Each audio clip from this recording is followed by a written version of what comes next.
అతడు పొందిన దెబ్బల చేత మనకు స్వస్థత కలుగుచున్నది. యెషయా గ్రంథం 53వ అధ్యాయం 5వ వచనం.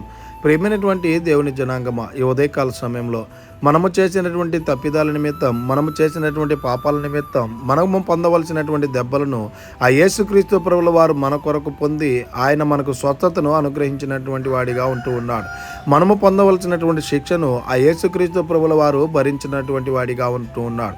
మనలందరినీ పరిశుద్ధపరిచి ఆ పరలోక రాజ్యాన్ని ఇవ్వడానికి నీ కొరకు నా కొరకు ఆ కలువరి శిలువలో బలియాగమైనటువంటి దేవుడిగా ఉంటూ ఉన్నాడు.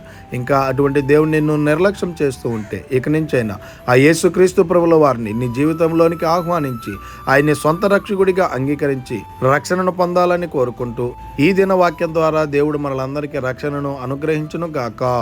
ఆమేన్. ప్రార్థన. మమ్మల్ని మిక్కిలిగా ప్రేమిస్తున్న ప్రియ పరలోకమందున్న మా తండ్రి, మీకే కోట్లాది వందనాలు స్తుతి స్తోత్రాలు ప్రభా. ఉదయకాల సమయంలో ఈ వాగ్దానం ద్వారా మీరు మాతో మాట్లాడి మమ్మల్ని బలపరిచినందుకై వందనాలు ప్రభా.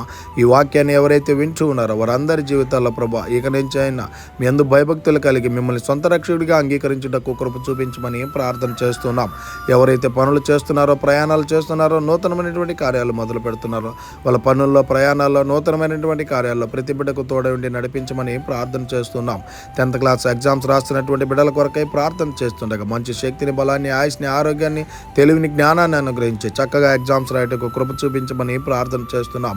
ఎవరు ఏ శ్రమల్లో, కష్టాల్లో, బాధల్లో, ఇరుకుల్లో, ఇబ్బందుల్లో, సమస్యల్లో, అనారోగ్య పరిస్థితుల్లో, ఆర్థిక పరిస్థితుల్లో ఉన్నారు అట్టి వారందరినీ మీరు జ్ఞాపకం చేసుకోమని, అట్టి స్థితి నుంచి ప్రతి బిడ్డను విడిపించమని, ప్రతి బిడ్డను కృపగల స్థలాలకు అప్పచెప్పుకుంటూ కృపని కోరుకుంటూ యేసుక్రీస్తు పరిశుద్ధ నామని అడిగి మరి ప్రార్థిస్తూ వేడుకుంటున్నాము తండ్రి.